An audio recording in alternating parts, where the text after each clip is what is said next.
Good morning बच्चों। Hindi literature में chapter number 7-8 और तक आप लोगों को पढ़ा दिया गया था। तो 7-8 में क्वेश्चन आंसर शायद आपके बचे हैं।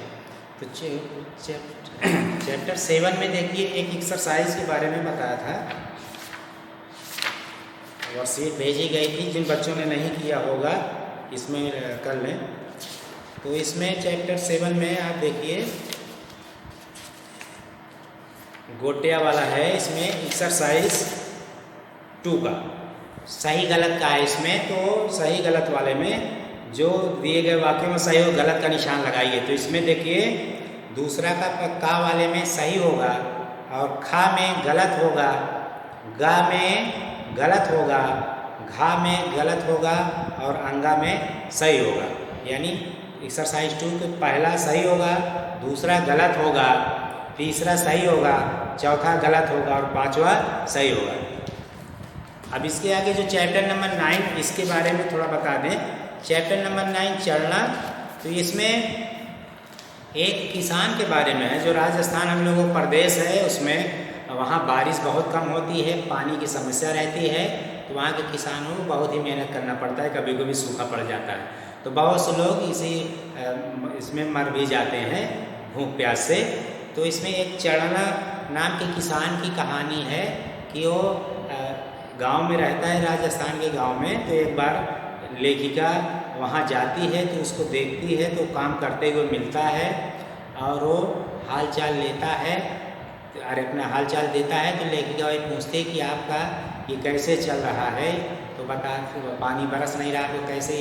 तो कहते हैं बस इस आशा में रोज़ मेहनत करते हैं कि कल बारिश होगी, कल बारिश होगी। मेहनत करता रहता है, उम्मीद नहीं छोड़ता है।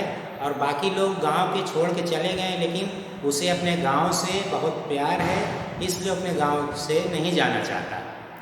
और कुछ पड़ोसियों के साथ इसके जो मवेशी थे, जानवर थे, उसको भी चढ़ना भेज देता है, लेकिन वो खुद नहीं जाता।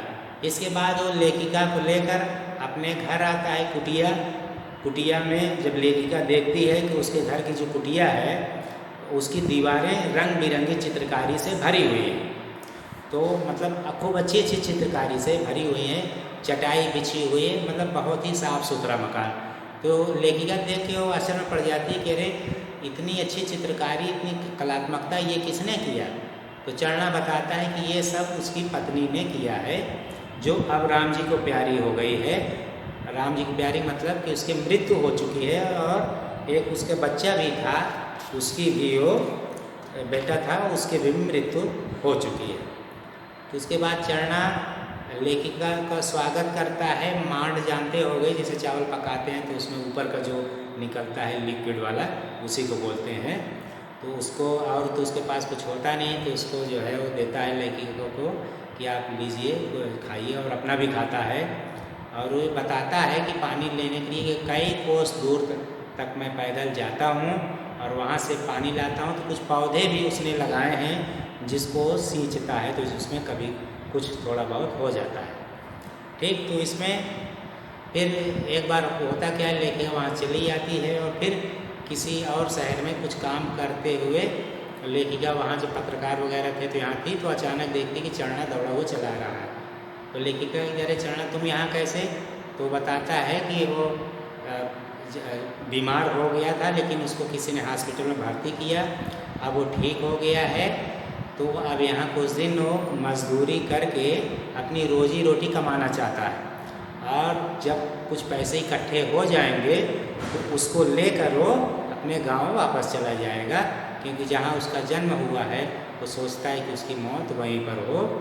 तो इसमें बस यही मेन बात है कि ये आप राजस्थान की जो समस्या है, सूखा पड़ जाता है, मरुस्थल है, तो वहाँ पानी की कमी रहती है। तो वहाँ किसान लोग कैसे इस समस्या का सामना करते हैं, कैसे जूझते हैं, उसके बारे में वर्णन है।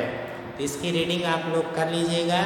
इसके कुछ हार्ड वर्ड और वर्ड मीनिंग है, ये भी आपको वर्कशीट में दी जाएगी। आप लोग इसको कॉपी में लिख लीजिएगा।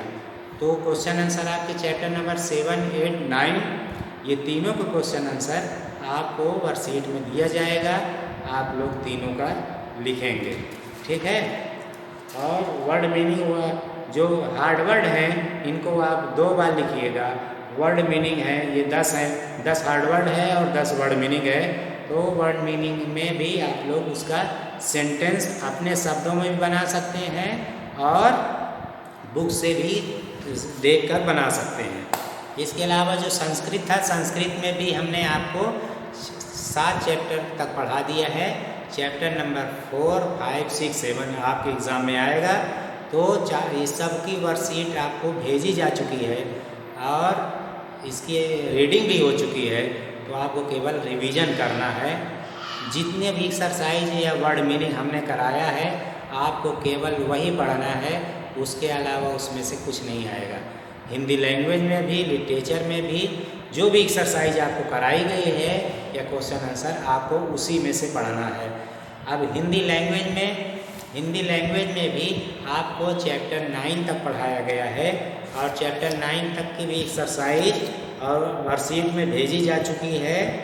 आप लोग इसको रिवीजन करिएगा, पढ़ लीजिएगा।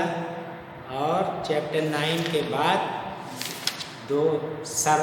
लेटर और निबंध 2 और आएंगे आप में। तो लेटर और निबंध तो हमने इसके बारे में बताया है कि आपका जो निबंध है तो उसका टॉपिक है हमारे राष्ट्रीय प्रतीक। ये आपको पेज नंबर 172 पे देखेंगे, पेज नंबर 172। इस पे ये हमारे राष्ट्रीय प्रतीक, ये निबंध का टॉपिक है।